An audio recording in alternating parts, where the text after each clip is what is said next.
El año 1941 representó un gran revés para la Alemania nazi. Tras lanzar la invasión a la Unión Soviética en junio, Hitler confiaba en que el Ejército Rojo sería derrotado en apenas 6 semanas. Solo hay que patear la puerta, afirmaba, y toda la estructura podrida caerá. Pero sus cálculos estaban equivocados. Para diciembre, las tropas alemanas habían sido detenidas en las puertas de Moscú y una feroz contraofensiva soviética de invierno las obligó a retroceder. Los problemas se acumulaban, Alemania ya no podía contar con los recursos soviéticos que había obtenido antes del conflicto, y comenzaban a escasear las materias primas esenciales. Para colmo, en ese mismo diciembre, Estados Unidos se unió a los aliados, un escenario que Hitler temía profundamente, una guerra en 2 frentes, y más aún contra el poderío industrial norteamericano. La clave de la guerra en el este. Hitler sabía que, para resistir el poder material de Estados Unidos, primero debía derrotar rápidamente a la URSS. El objetivo primordial era el petróleo. Alemania no tenía suficiente, y las vastas reservas en el Cáucaso se convirtieron en una prioridad. Si lograban tomar esos campos, podrían mantener el esfuerzo bélico y negar esos recursos a los soviéticos, debilitando así su maquinaria militar. Todo esto llevó al lanzamiento de la Operación Fall Blau, Caso Azul, en 1942, una ambiciosa campaña en el sur de la URSS. Pero el plan tenía fallos desde su concepción. El ejército alemán, aunque inmenso al iniciar la invasión en 1941, ya se encontraba estirado en un frente de más de 2.500 kilómetros. La presión en Leningrado y los combates alrededor de Rsev limitaron los recursos disponibles para el sur. Apenas pudo reunir 72 divisiones, 1 millón de hombres para esta ofensiva decisiva. El plan consistía en avanzar por etapas, tomar Voronezh, rodear al Ejército Rojo en el este de Ucrania, dividir el grupo en 2 y dirigirse, por un lado, hacia el Volga y, por otro, hacia los campos petroleros de Maikop y Grozny. Sin embargo, los problemas logísticos eran enormes. Alemania no contaba con suficientes recursos ni infraestructuras. Se recurrió a tropas aliadas, principalmente rumanos e italianos, que, aunque numerosas, estaban mal equipadas, sin armas potentes como el famoso cañón Flak 88. Además, una vez más, Hitler subestimó al enemigo. Los soviéticos tenían más tropas y estaban constantemente formando nuevos ejércitos de tanques y aviación. Una ofensiva inicial exitosa, pero engañosa. El 28 de junio de 1942 comenzó Fall Blau. Stalin esperaba un nuevo intento hacia Moscú, por lo que sus defensas en el sur eran débiles.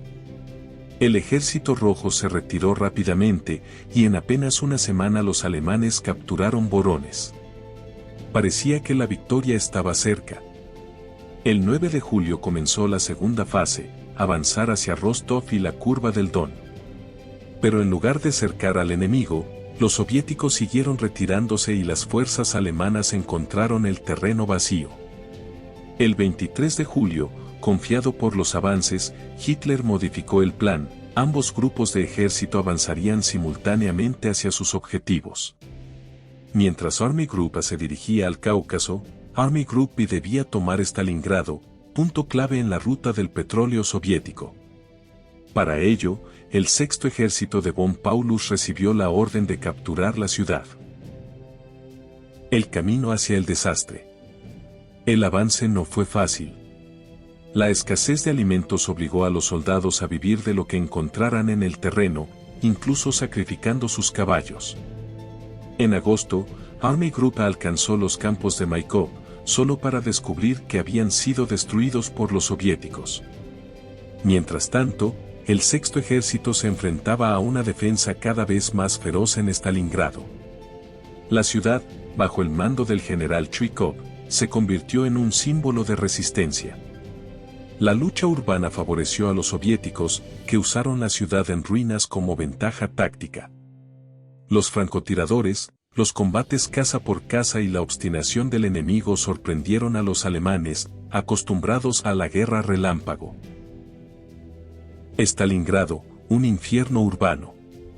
La batalla se convirtió en una carnicería. Ambos líderes, Hitler y Stalin, se obsesionaron con no ceder. Los alemanes capturaron la mayor parte de la ciudad, pero no lograron romper las últimas líneas soviéticas junto al Volga.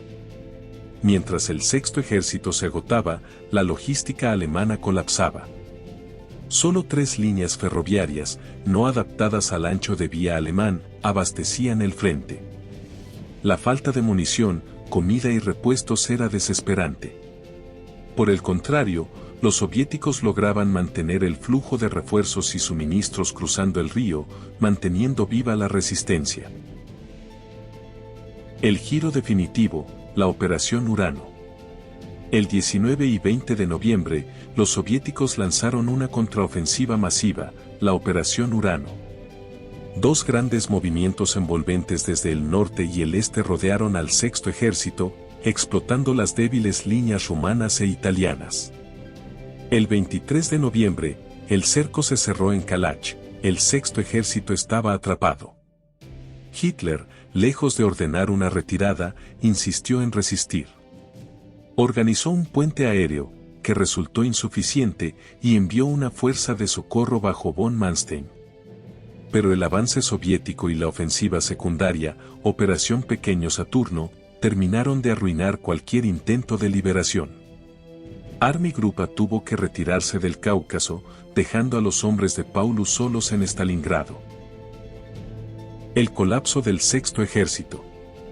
Hambrientos, congelados y sin suministros, los restos del sexto ejército no pudieron continuar.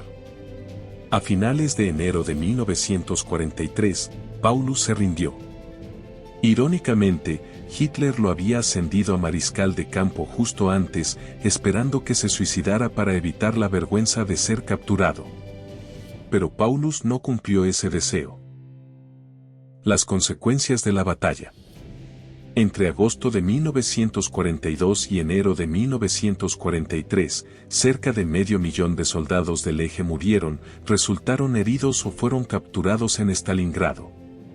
Solo una minoría de los prisioneros alemanes regresaría con vida.